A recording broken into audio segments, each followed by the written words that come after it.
Hey guys, I'm pretty sure that most of y'all are aware now that you can use the Forge Freeze gun in order to get an insane amount of points early on.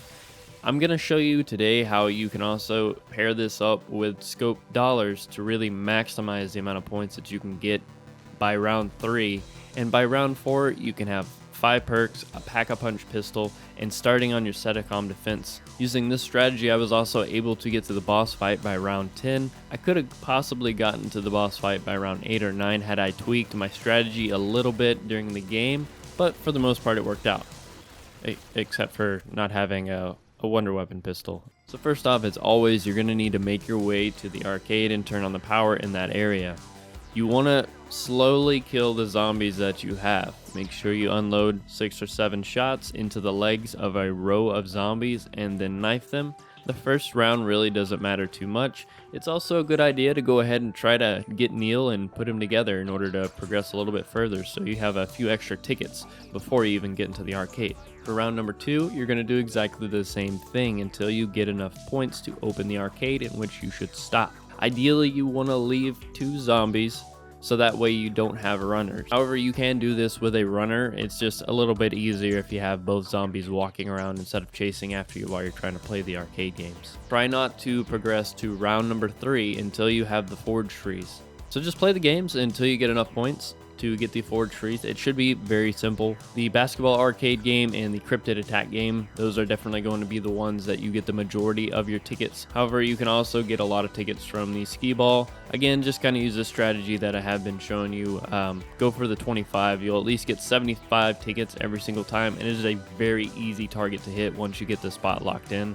And after that, you can pretty much just run up and hit it real fast, even with zombies chasing after you. So go ahead and pick up the Forge Freeze. It's going to be 500 tickets, and don't advance to the next round yet. You can use the Forge Freeze to freeze the zombies around you.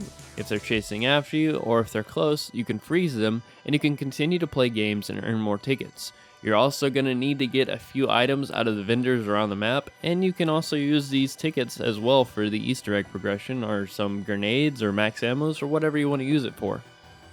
So it's a good idea to just continue to play games until all the games shut down. After you can't play the games anymore, go ahead and kill the zombies. So this next part is going to be extremely slow, and this strategy, I'm going to let you know, may not be for every single person. If you're not a patient person, or if you feel that, if you can just get away with using the M1 and scope dollar, or just a normal gun to do the Easter egg, then go ahead. By all means do this. However, if you're wanting to go for really low round completion, this would definitely be a good idea for you. And this is also saying if they don't decide to nerf this. So this could be invalid here in a week or a few days. So use it if you'd like. However, it's completely up to you. I'm not saying this is the best strategy. However, it is a good one to use for the early rounds. So what you're going to do is you're going to train your zombies around in this area. This is just the area that I prefer. You can train them in any area you would like. However, I find this one the easiest to get out of tight situations, and also it's a nice open area, so once the zombies are frozen, do whatever and take some time, since it is going to take a little bit. So you're going to wait until these zombies are in a line or in a group, and then you're going to burst fire your Forge Freeze into the group and just slowly freeze them as you see the ones that are not frozen. It's not going to take a lot of ammo to freeze the entire group, so don't waste a lot of ammo. And if there's 1 or 2 stray zombies around, try to group them together and burst fire once to freeze them both, as this gun can freeze multiple zombies with 1 shot. And this is what you're going to do until you run out of ammo completely. And once you run out of ammo, finally, you should have a significant amount of points. As you can see here, I have over 8,000 points on round 3 just with the first round of ammo that I used for this. Do not kill any of the zombies, leave them remaining. And what you're going to do now is make your way around the map. You're going to be turning on the power and linking the teleporters as you do with any game like you normally do, but also be looking in these ticket vendors around the map for a rewind grenade. Ideally, you want to find 2 locations with one of these rewinds. You may only be able to find 1 rewind grenade. If so, that's perfectly fine. You can still do all the things that I have listed, as that is what I did in this game. However, if you have 2 rewind grenades, you'll definitely have more than enough points in order to get all the stuff that you want. While opening the doors and turning on the power, you should also be looking for the Setecom pieces, so that way you can build it and turn it into the Hop as soon as you have it built. After you've done all that you can with the amount of points that you have, or once you feel that you're comfortable enough with what you have on you, go ahead and use your first rewind. Doing this will replenish your ammo, so that way you can redo this step all over again. Take your time again, line your zombies up into groups, and just burst fire the forge freeze in order to maximize the amount of points that you get. You're going to do exactly the same thing as you did before and deplete all the ammo inside of the weapon. Once you use all the ammo, you again should have about 6,000 to 8,000 points in order to run around the park, open up any doors you weren't able to before, and turn on the power and link the teleporters. Any areas that you have not yet been in, look for these vendors around the map to see if you can find a rewind grenade, because it would be ideal. If you're like me and you are unable to find another rewind grenade, you can always make your way back into the arcade and buy a ammo refill for 150 tickets. Again, this is why it's a good idea to just continue to play games until you can no longer play them anymore in between each round. So if you have no more rewinds available and you've already gone into the arcade and refilled your ammunition, I would highly recommend go ahead and buy Mule Munchies. So once you get close to running out of ammo with the Forge Frizz, slowly make your way back to the M1 spawn area. You want to wait until you have about almost a full clip inside of the Forge Freeze, so about 50 shots, and then just slowly burst fire until you get it down to about 25 or 30. Buy the M1 sniper rifle. Make sure as well that you have activated the Fate and Fortune card scoped dollars. You're going to use the last bit of your ammo in the Forge Freeze to freeze all the zombies that you can in your group or row. Try to get them into a line so that way one shot will then go through and travel to the next few zombies behind it as well. Once you have them all frozen, line up your shots and try to kill as many zombies as you can with single shots. You may not be able to get them all because they haven't lined up or the shots don't register or miss. That's perfectly fine. However, don't waste your shots on one zombie. You want to try to line up as many as you can. You're going to want to try to leave 2 zombies so that way you can still make your way around the map, buy perks that you need, weapons, link the teleporters, deposit any coins, or anything else along those lines. Once you've finally done all that you can, you've collected battery parts, you've done any of the quests that you can without progressing any further, then go ahead and kill the last 2 zombies and move on to round number 4. If done correctly, the UFO in the mountain should start giving its code, letting you know that you can start on your first Setecom defense. So go and pick up the Seti from the DJ. I would hold off on setting it down until you do have a Pack-a-Punch pistol though.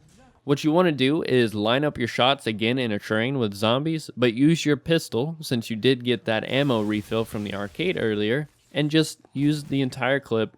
After you've put a couple of shots into the zombie's legs, go ahead and pull out your M1, and if you have any remaining scoped dollar, go ahead and use that and try to get a couple of kills with it. It should give you enough money in order to purchase that 5th perk and also Pack-a-Punch. What you're going to want to do if you don't have enough points to buy the perk and to Pack-a-Punch is Pack-a-Punch your pistol. You're going to use this and do your first Seti defense. You can also opt to purposely fail the first Seti defense so that way you can have a brute spawn in and have him go ahead and break the alligator's teeth. If you're not wanting to do that yet, you can also go ahead and defend the first Setecom. It is very simple. Just slowly pace yourself with this and you'll get a max ammo. When you get that max ammo, any remaining zombies use the Forge Freeze on again, and you can continue to get points until you have enough to get that 5th and final perk. And now, on round number 4, you should have 5 perks, a Pack-a-Punch weapon, the first Seti defense done, the power on, all the doors open, the teleporters linked, the UFOs summoned, and parts of the wonder weapons built as well. After this, you can go ahead and kill your zombie and progress to round number 5. Depending on when the clowns spawn into your game, you can potentially do all Setecom defenses by round 6 like I did in this one, but it really does just kind of fall when the clowns spawn in.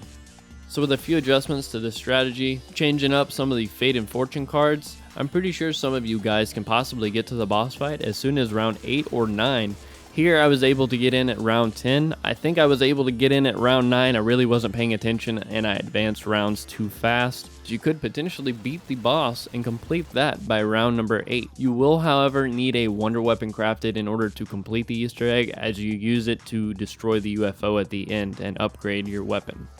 So thank you guys for watching. I hope this strategy has helped some of you guys out. Again, it's not for everyone. I'm not saying this is the best guide to go with.